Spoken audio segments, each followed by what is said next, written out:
Madilim pa ang kalangitan nang tumunog ang lumang alarm clock sa maliit na bahay ni namang Narciso at Angeline. 4:00 pa lamang ng madaling araw, ngunit sanay na ang 58 taong gulang na street sweeper sa ganitong oras ng pagising. Dahan-dahan siyang bumangon upang hindi magising ang kanyang nag-iisang anak na maimbing pang natutulog sa kabilang silid. Tahimik niyang pinakuluan ang natitirang kanin para gawing lugaw. Habang hinihintay itong maluto, napatingin siya sa nakasabit na litrato ng kanyang yumaong asawa. "Linda, bantayan mo pa rin kami ng anak mo." Mahina niyang bulong habang pinupunasan ang larawan nito. 10 taon na ang lumipas mula nang mawala ang kanyang asawa dahil sa sakit. Simula noon, siya na ang tumayong ama at ina kay Angeline. Hindi naging madali ang lahat. Maraming gabi ang lumipas na tinapay at tubig lamang ang kanilang hapunan. Maraming pagkakataong ding halos sumuko na siya. Ngunit tuwing naaalala niyang may anak na umaasa sa kanya, muli siyang lumalaban. Matapos mag-almusal, isinuot niya ang kupas na uniforme ng isang street sweeper. Kinuha niya ang lumang walis tingting at sumakay sa bisikletang halos kalawangin na. Habang binabaybay niya ang tahimik na lansangan, sumasalubong sa kanya ang malamig na simoy ng hangin. Isa-isa niyang winawalis ang mga tuyong dahon at basurang iniwan ng magdamag. "Hindi baling mapagod ako," sambit niya sa sarili. "Basta't makatapos lang ng pag-aaral si Angeline." Sa kabilang banda ng kalsada ay naroon ang kanyang matalik na kaibigan at kasamaan sa trabaho. "Narciso!" sigaw ni Mang Bernie habang kumakaway. "Maaga ka ata ngayon." "Nako, marami na namang dahon kasi. Baka mapagalitan tayo ng supervisor." Napangiti si Mang Bernie bago siya napatingin sa kaibigan. "Kamusta na nga pala si Angeline? Malapit na ata ang pasukan." Tumango si Mang Narciso. "Oo nga eh. Second semester na. Sana matapos niya ang kolehiyo. Ayokong maranasan niya ang hirap ng buhay na dinanas natin." Napabuntong hininga si Mang Bernie. "Maswerte ang anak mo. Hindi lahat ng ama kayang magsakripisyo ng ganyan." Ngumiti lamang si Mang Narciso. Hindi niya kailangang marinig ang pasasalamat ng anak. Ang makita lamang niya itong nagtatagumpay balang araw ay sapat na. Samantala, pag-ising ni Angeline ay agad niyang hinanap ang kanyang cellphone. Ilang segundo siyang nakatitig sa basag nitong screen bago napabuntong hininga. Pagpasok niya sa social media, sunod-sunod ang mga post ng kanyang mga kaklase. May bagong iPhone si Jessa, ang iba naman ay nagkakape sa mamahaling cafe habang ipinagmamalaki ang kanilang mga bagong gadgets. Napakagatlabi si Angeline. "Bakit sila? Ang dali nilang makuha ang gusto nila," bulong niya. Pagdating sa paaralan, lalo lamang siyang nakaramdam ng inggit. Habang masayang nagkikwentuhan ng kanyang mga kaklase patungkol sa mga bagong cellphone, tahimik lamang siyang nakaupo sa isang sulok.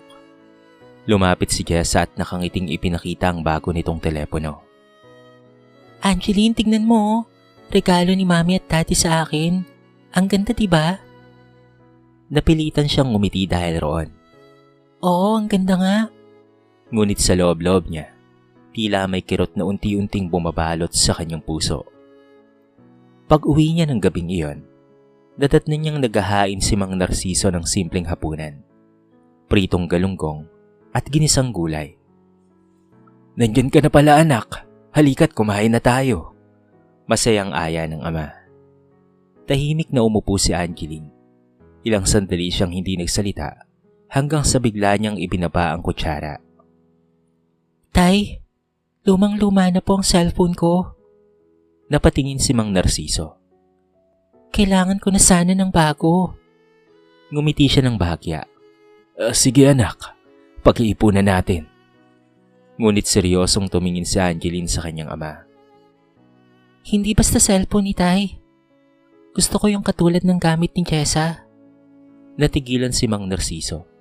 Alam niyang ang presyong binanggit ng anak ay katumbas na naman ng halos ilang buwan niyang sahod. Huminga siya ng malalim bago marahang nagsalita. Anak, susubukan ko. Pero baka hindi ka agad. Hindi sumagot si Angeline. Tahimik siyang tumayo at pumasok sa kanyang silid. Iniwang mag-isang nakaupo ang kanyang ama sa hapag. Habang nakatitig si Mang Narciso sa malamig na pagkain, hindi niya namalayang may isang luha na dahan-dahang pumapatak mula sa kanyang mga mata. Ano pa bang kaya kong gawin para mapasaya ang anak ko? Bulong niya sa sarili. Hindi alam na ang simpleng hiling na yon ang magiging simula ng pinakamabigat na pagsubok sa kanilang mag-ama. Mula nang hilingin ni Angeline ang mamahaling cellphone, tila nagbago ang ihip ng hangin sa kanilang maliit na tahanan. Kung dati sabay silang nag-aalmusal habang nagkikwentuhan, ngayon ay katahimikan na lamang ang namamagitan sa mag-ama. Napansin niyon ni Mang Narciso, ngunit pinili niyang huwag magsalita. Alam niyang may mabigat na dinadala ang kanyang anak at umaasa siyang lilipas rin iyon. Kinabukasan, maaga na namang pumasok si Angeline sa kolehiyo. Habang naghihintay ng propesor, masayang nagkikwentuhan ang kanyang mga kaklase. Jessa, ang linaw ng bago mong camera, no? Sabi ng isa. Oo nga eh. Kagabi nga, halos 2 oras kaming nag-video call ng pinsan ko sa Canada. Pagmamalaki ni Jessa habang ipinapasa ang cellphone sa mga kaklase. Isa-isang humanga ang lahat. Angeline, ikaw, kailan ka bibili ng bago? Tanong ni Jessa. Napayuko si Angeline. Wala pa? Napansin ni Jessa ang basag na screen ng cellphone nito. Nako, ginagamit mo pa rin yan? Ang bagal na siguro niyan, no? May ilang kaklase ang napatawa. Hindi naman masama ang tono ng mga ito, ngunit sapat na yon upang makaramdam ng matinding hiya si Angeline. Pakiramdam niya, siya ang pinakamahirap sa buong silid. Tahimik siyang lumabas ng classroom matapos ang klase. Habang naglalakad sa pasilyo, naabutan siya ni Ralph. Okay ka lang ba? Tanong nito. Oo. Pero hindi mukhang oo eh. Ngumiti si Ralph. Alam mo, hindi naman cellphone ang sukatan ng pagkatao. Napairap si Angeline. Madali mo lang sabihin yan. Hindi ka naman pinagtawanan eh. Huminto si Ralph. Pinagtawanan rin ako noon dahil luma ang sapatos ko. Pero natutunan kong mas mahalaga ang pangarap kesa sa opinyon ng ibang tao. Hindi na sumagot pa si Angeline. Tuluyan na siyang umalis. Dala ang bigat ng kanyang nararamdaman. Pagdating ng hapon, pagod namang umuwi si Mang Narciso. Pasakit ang kanyang likod dahil sa maghapong pagwawalis. Ngunit dumaan pa siya sa palengke upang bumili ng paboritong ulam ng anak. Adobong manok. Matagal na siyang hindi nakakabili nito dahil kapos sa budget. Ngunit gusto niyang mapasaya kahit papaano si Angeline.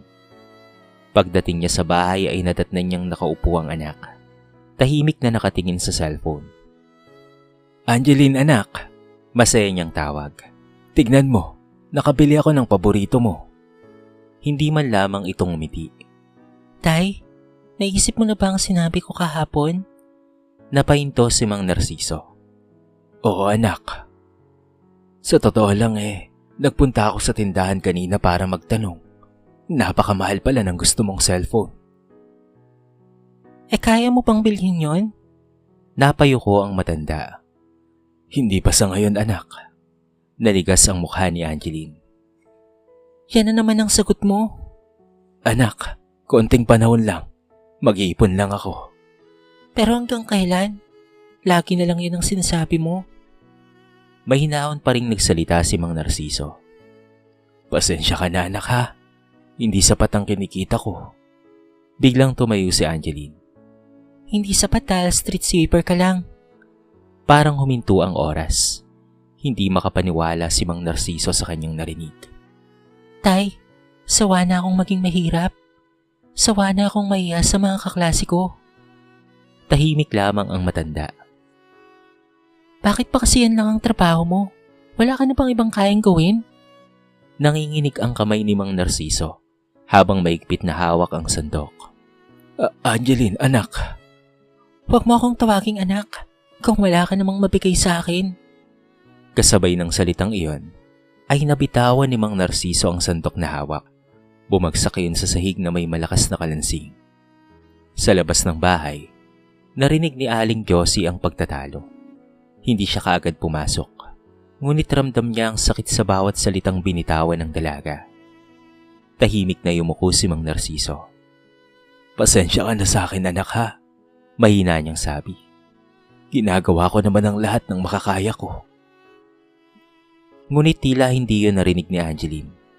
Padabog niyang isinara ang pinto ng kanyang silid. Naiwan si Mang Narciso sa hapag, nakatitig sa pagkaing inihanda niya ng merong pagmamahal. Maya-may lumapit si Aling Josie at marahang inilapag ang isang kamay sa kanyang balikat. Narciso, huwag mong damdamin. Bata pa si Angeline. Balang araw ay maiintindihan rin niya ang lahat. Ngunit hindi sumagot si Mang Narciso. Tahimik niyang pinunasan ng luhang hindi niya na napigilang tumulo. Sa kauna-unahang pagkakataon, naramdaman niyang hindi ang pagwawalis ng kalsada ang pinakamabigat niyang pasan, kung hindi ang sakit na dulot ng mga salitang binitawan ng sarili niyang anak. Lumipas ang mga araw, ngunit nanatiling malamig ang pakikitungo ni Angeline sa kanyang ama. Sa tuwing magtatagpo ang kanilang mga mata, mabilis siyang umiilag. Para bang ang maliit nilang bahay ay unti-unti nang nawawala ng dating init na minsang bumalot sa kanilang mag-ama. Ngunit sa kabila ng masasakit na salitang narinig, walang pagbabago sa pagmamahal ni Narciso. Araw-araw, mas maaga na siyang umaalis ng bahay. Kung dati 4:00 ng madaling araw siyang bumabangon, ngayon ay 3:00 pa lamang ay gising na siya. Tinanggap niya ang karagdagang oras ng paglilinis sa ibang barangay upang madagdagan ang kanyang kita. Napansin niyo ni Mang Bernie. Narciso, halos hindi ka na nagpapahinga, sabi nito habang nagpapahid ng pawis. Delikado na yan sa edad natin. Napangiti si Mang Narciso kahit halatang pagod na. Kailangan ko kasing mag-ipon. Para saan naman? Tahimik muna siya bago sumagot. Para sa cellphone ng anak kong si Angeline. Napailing si Mang Bernie. Alagaan mo naman ang sarili mo. Mataas na ang presyon mo. Baka bumigay ang katawan mo niyan. Hindi bali na ako ang mapagod, sagot naman ni Mang Narciso. Basta't mapasaya ko lang ang anak ko. Napabuntong hininga si Mang Bernie. Wala na siyang naisagot pa. Kilalang kilala niya ang kaibigan. Kapag tungkol kay Angeline, handa itong isugal ang lahat. Pagkatapos ng trabaho, hindi kaagad umuwi si Mang Narciso. Dumiretso siya sa isang maliit na sanglaan. Mabagal niyang inilabas mula sa kanyang bag ang isang lumang kahon. Nang buksan niya iyon, naroon ang isang simpleng gintong relo. Iyon ang huling regalong ibinigay sa kanya ng kanyang asawang si Linda noong una nilang anibersaryo bilang mag-asawa. Marahang inaplos ni Mang Narciso ang relo. Pasensya ka na, Linda, bulong niya. Pero kailangan ito ng ating anak. Mabigat man sa kanyang kalooban, iniabot niya ang relo sa empleyado ng sanglaan. Paglabas niya ng tindahan, mahigpit niyang hinawakan ng perang natanggap. Mukhang hindi pa rin ito sapat, mahina niyang sabi. Kaya kinabukasan, tumanggap pa siya ng sideline. Tuwing gabi naman, tumutulong siyang maglinis sa isang maliit na palengke, kapalit ng kaunting dagdag na kita. Samantala, lalong naging abala si Angeline sa paaralan. Mas madalas na niyang kasama si Jessa, habang patuloy naman siyang pinapayuhan ni Ralph. Isang tanghali, nadatnan na Ralph si Angeline na mag-isang nakaupo sa campus. Pwede ba kitang makausap, Angeline? Tanong ni Ralph. Ayoko. Galit ka pa rin pa sa tatay mo? Hindi sumagot si Angeline. Alam mo, pagpapatuloy na Ralph. Lumaki kong walang tatay. Bata pa lang ako, iniwan na kami. Napatingin si Angeline sa kanya. Kung bibigyan ako ng pagkakataon, kahit mahirap pa siya, pipiliin kong magkaroon ng amang kagaya ng sayo. Napatahimik si Angeline. Hindi mo naiintindihan kaya ganyan ang sinasabi mo?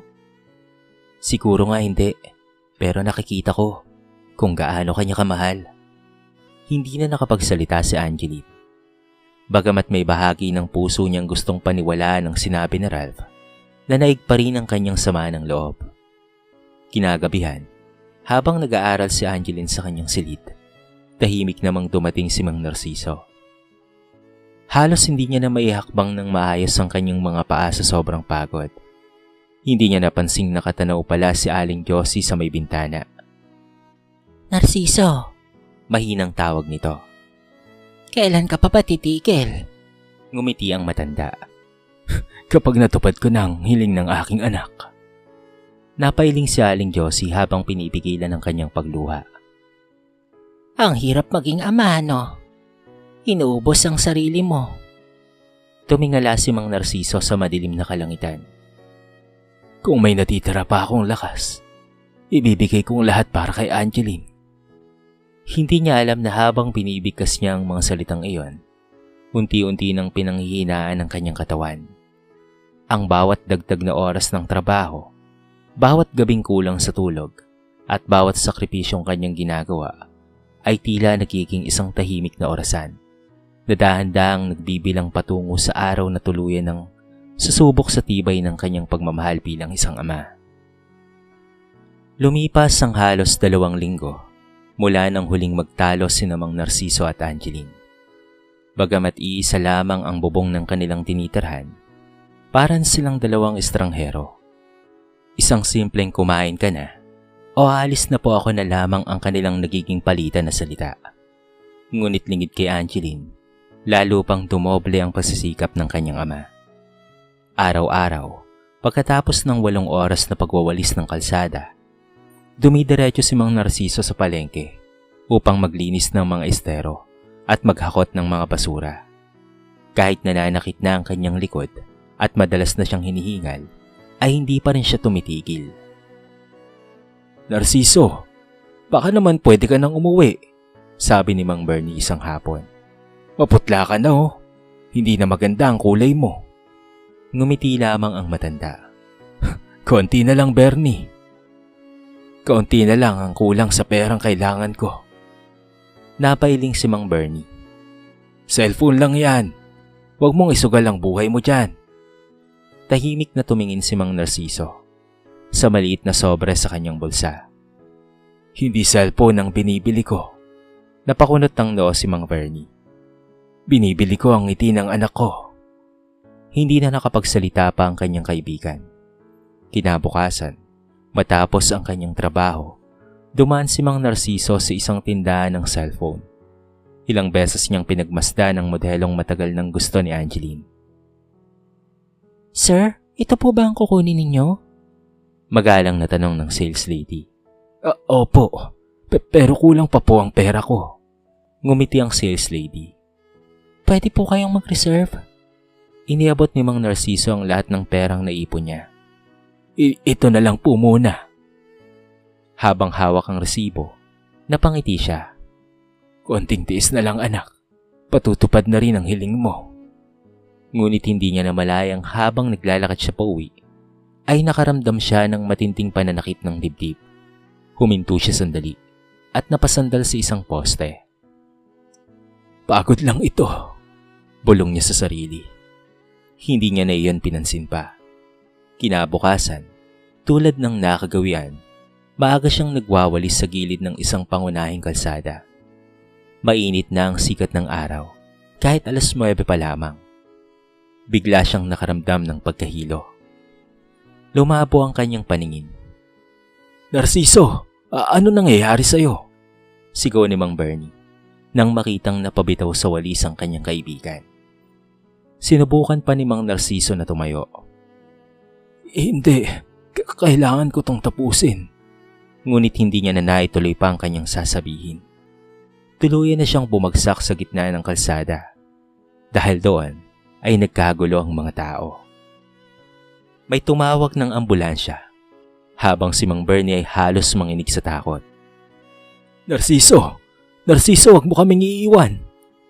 Samantala, nasa paaralan si Angeline at abalang-abala sa paggawa ng group presentation kasama sina Jessa at Ralph. Paulit-ulit na nagre-ring ang kanyang cellphone. Napatingin siya rito. Aling Josie calling. Kaya naman pinatay niya ang tawag. Mamaya na lang. Sabi niya. Makalipas ang ilang minuto, muli na namang tumawag si Aling Josie. Nainis niya nang sinagot ito. Ano po ba, Aling Josie? Nasa klase po ako. Sa kabilang linya, ay narinig niya ang nanginginig na boses ng matanda. Angeline, pumunta ka agad sa City General Hospital. Kinabahan siya. Bakit po? Napahigpi si Aling Josie. Ang tatay mo, bumagsak habang nagtatrabaho. Parang gumuho ang mundo ni Angeline. Bigla niyang nabitawan ng cellphone. Anong nangyari, Angeline? Tanong na Ralph, habang mabilis siyang sinalo. Hindi na napigilan pa ni Angeline ang pagluha. Si tatay. Walang sinayang na oras si Ralph. Agad niya itong isinakay sa kanyang motorsiklo at mabilis lang nagtungo sa ospital. Buong biyahe ay walang tigil sa pag-iyak si Angeline. Unti-unti niyang naaalala ang mga salitang binitawan niya sa kanyang ama. Street sweeper ka lang. Nakakaya kang maging tatay. Paulit-ulit iyong umalingaw sa kanyang isipan. Pagdating nila sa ospital, nadatnan niya si Mang Bernie at Aling Josie na kapwa namumugto ang mga mata. Nang makita siya ni Mang Bernie, marahan itong iniabot ang isang maliit na sobre at isang resibo. Anak, nanginginig ang tinig nito. Ito ang dahilan kung bakit halos hindi na nagpapahinga ang tatay mo. Tinanggap ni Angeline ang sobre. Nang mabasa niya ang nakasulat sa resibo, tuluyan siyang napaluhod sa sahig. Reservation receipt. Smartphone. Sa ibaba nito ay nakasulat ang pangalan ng bumili, Mang Narciso. Kasama ng resibo ang isang maliit na sulat na isinulat ng kanyang ama. Pasensya ka na, anak.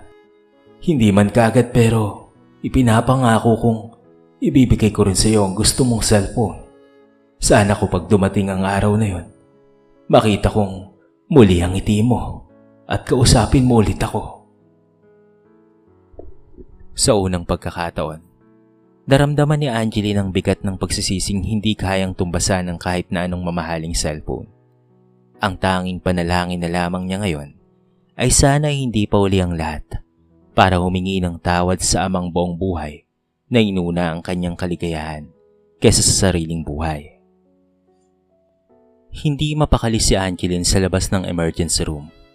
Ilang ulit siyang naglakad pabalik-balik habang maigpit na hawak ang resibo at ang sulat ng kanyang ama. Bawat segunda ng paghihintay ay tila isang taon sa kanyang pakiramdam. Makalipas ang ilang sandali, lumabas ang doktor. Kayo po ba ang kamag-anak ni Mang Narciso? Tanong nito. Opo, anak niya po ako. Nanginginig na sagot ni Angeline. Huminga ng malalim ang doktor. Naagapan natin siya. Ngunit sobrang pagod ng kanyang katawan. Mataas ang kanyang blood pressure at muntika na siyang inatake sa puso. Kailangan niyang magpahinga ng matagal. Hindi na siya maaaring magtrabaho sa mabibigat na gawain. Napahagulgol si Angeline. Kung noon ay iniisip niyang kulang ang lahat ng ibinibigay ng kanyang ama, ngayon ay saka lamang niya naunawaan na halos buong buhay nito ang ibinigay para sa kanya. Makalipas ang ilang oras, pinayagan siyang pumasok sa silid. Tahimik ang paligid. Tanging tunog ng heart monitor ang maririnig. Nakahiga si Mang Narciso. Namumutla ang kanyang mukha at may nakakabit na swero sa kanyang kamay. Hindi na ito ang matatag na amang araw-araw niyang nakikitang nagbibisikleta papasok sa trabaho. Dahan-dahang lumapit si Angeline. Tay? Mahina ang tawag niya. Unti-unting dumilat si Mang Narciso. Nang makita ang anak, pilit siyang umiti. Dumating ka na pala, anak. Hindi na napigilan ni Angeline ang kanyang sarili. Lumuhod siya sa tabi ng kama at mahigpit na hinawakan ng kamay ng ama. Tay, patawarin niyo po ako. Sunod-sunod ang kanyang pag-iyak. Napakasama akong anak. Nasaktan kita. Minalit kita. Hindi ko nakita ang lahat ng ginawa mo para sa akin. Tahimik lamang na pinakinggan ni Mang Narciso ang bawat salita. Tay, huwag niyo po akong iiwan. Hindi ko po kakayanin. Marahang hinaplos ng matanda ang buhok ng anak. Tahan na anak. Huwag ka nang umiyak. Patawad talaga, Tay. Hindi ko sinasadya ang lahat ng nasabi ko. Ngumiti si Mang Narciso. Masakit ang mga sinabi mo noon. Pero alam kong hindi yun ang tunay na laman ng puso mo, anak. Mas lalo pang humagulgol si Angeline. Hindi ko po kailangan ng cellphone. Ikaw ang kailangan ko, Itay. Napaluha si Mang Narciso. Alam mo, anak, kaya ako nagsisikap araw-araw. Hindi dahil gusto kong iumaman. Tumigil siya sandali upang huminga. Ang pangarap ko lang ay maranasan mong mabuhay ng hindi kailangang mamroblema sa pera, gaya ng naranasan namin ng nanay mo. Napayuko si Angeline. Akala ko po kasi na kapag marami kang gamit, ay magiging masaya ka. Umiling naman ang matanda. Ang tunay na yaman, anak, ay hindi nabibili. Ito ang pamilya, ang pagmamahal. Ito ang mga taong nananatili kahit wala kang maipakitang kayamanan. Tahimik na tumango si Angeline habang patuloy ang pag-agos ng kanyang luha. Simula po ngayon, Tay, ako naman po ang magsisikap. Hindi na kita hayaang magtrabaho ng mag-isa. Hindi na kita ikakahiya. Ngumiti si Mang Narciso. Yan lang ang gusto kong marinig sa iyo, anak. Maya-maya ay pumasok sina Aling Josie at Mang Bernie, Ralph at pati na rin si Jessa. Lumapit si Jessa kay Angeline. Pasensya ka na, Angeline, ha? Mahina nitong sabi. Hindi ko alam na ganoon palang pinagdaraanan mo. Umiling si Angeline. Hindi mo kasalanan. Ako ang totoong may kasalanan dahil naging bulag ako sa pagmamahal ng tatay ko. Lumapit naman si Ralph at marahang tinapik ang balikat ni Mang Narciso. Sir, huwag po kayong mag-alala. Hindi na po kayo nag-iisa. Tutulungan po namin si Angeline. Napuno ng katahimikan ng silid. Ngunit sa katahimikang iyon ay muling nabuo ang pusong matagal nang nasaktan. Sa unang pagkakataon matapos ang maraming linggo, muling nagkahawak kamay ang mag-ama. At sa mahigpit na paghawak na yon, pareho nilang naunawa na may mga salitang nakakasugat. Ngunit kung may tunay na pagmamahal, may pagkakataon pa ring maghilom ang sugat ng puso. 6 na buwan ang lumipas matapos ang araw na muntikan nang mawala si Mang Narciso. Hindi na siya pinayagan ng doktor na bumalik sa mabibigat na trabaho. Paminsan-minsan ay sumasakit pa rin ang kanyang dibdib, kaya't halos buong araw na lamang siyang nasa bahay. Sa una, nahirapan siyang tanggapin ang kanyang kalagayan. Parang wala na akong silbi, minsan niyang nasabi kay Aling Josie habang nakaupo sa harap ng kanilang bahay. Ngunit ngumiti lamang ang matanda. Huwag mong sabihin yan, Narciso. Ang pinakamahalagang trabaho mo ay nagawa mo na. Ano yun? Ang magpalaki ng isang mabuting anak. Napatingin si Mang Narciso sa loob ng bahay. Naroon si Angeline, abalang nag-aaral habang gumagawa rin ng mga online requirements ng isang maliit na negosyo kung saan siya nagtatrabaho bilang part-time assistant. Tuwing walang klase, tumutulong siya sa isang coffee shop malapit sa kanilang paaralan upang may pangtustos sa kanilang pang-araw-araw na gastusin. Hindi na siya humihingi ng mamahaling gamit. Hindi na rin siya naiinggit sa mga nakikita niya sa social media. Mas madalas na niyang isinasantabi ang kanyang cellphone upang makausap ang kanyang ama. Isang gabi, habang magkasalo sila sa hapunan, inilapag ni Angeline ang isang maliit na sobre sa harap ni Mang Narciso. Tay, Ano to, anak? buksan niyo po. Nang buksan niyo ni Mang Narciso, nakita niya ang resibo mula sa sanglaan. Napakunot noo siya. Anak. Tinubos ko na po ang relo ni nanay. Napaluha si Mang Narciso. Ilang buwan ko pong pinag-upunan. Dahil alam ko pong mas mahalaga yon kaysa sa kahit na anong cellphone. Hindi na napigilan pa ng matanda ang kanyang emosyon. Maigpit niyang niyakap ang anak. Salamat, anak. Hindi po ako ang dapat mong pasalamatan, Tay. Ikaw ang nagturo sa akin kung ano ang tunay na halaga ng buhay. Lumipas ang ilang taon. Sa araw ng pagtatapos ni Angeline sa kolehiyo, punong-puno ng tao ang gymnasium. Nasa unahan ng mga magulang si Mang Narciso. Nakasuot ng simpleng polo na regalo ng anak. Katabi niya sina Aling Josie, Mang Bernie, Ralph at maging si Jessa na naging isa na ring mabuting kaibigan kay Angeline. Tinawag ng MC ang pangalan ng mga nagsisipagtapos. Bachelor of Education, cum laude, Angeline Reyes. Umalingaw ang malakas na palakpakan. Habang tinatanggap niya ang kanyang diploma at medalya, hindi napigilan ni Angeline ang kanyang pagluha. Pagkatapos ng programa, agad siyang lumapit sa kanyang ama. Tay! Inalis niya ang medalya sa kanyang leeg. Maingat niya itong isinabit sa leeg ni Mang Narciso. Naku anak, para sa iyo yan. Umiling si Angeline habang umiiyak.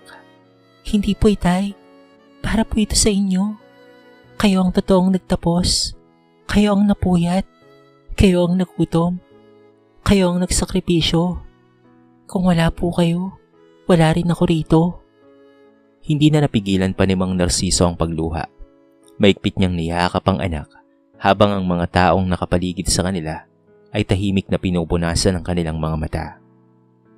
Lumapit si Ralph at nakangiting nagsabi, Napakaswerte mo, Angeline. Ngumiti siya habang nakatingin sa kanyang ama. Hindi dahil may diploma ako, kung hindi dahil meron akong amang katulad niya. Mahigpit niyang hinawakan ang kamay ni Mang Narciso. Tay, noon nakala ko, ang yaman ay nasusukat sa laki ng bahay, sa dami ng pera, o sa mamahaling cellphone. Pero alam ko na po ngayon, kahit kaano pa tayo kahirap, hindi tayo naging kapos sa pagmamahal. At yun ang pinakamahalagang pamana na iiwan ninyo sa akin. Iyakap siyang muli ni Mang Narciso habang kapwa sila lumuluha. Sa pagkakataong iyon, naunawaan ni Angeline na ang mga kamay na minsan niyang ikinahiya dahil sa magaspang sa kakawalis ng kalsada. Ang siya palang mga kamay na humubog sa kanyang kinabukasan. At sa bawat bakas ng kalyo sa mga palad ng kanyang ama, naroon ang kwento ng isang pag-ibig na walang hininging kapalit. Isang pagmamahal na hindi nasusukat ng salapi, kung hindi ng mga sakripisyong tahimik na inaalay ng isang ama para sa nag-iisa niyang anak.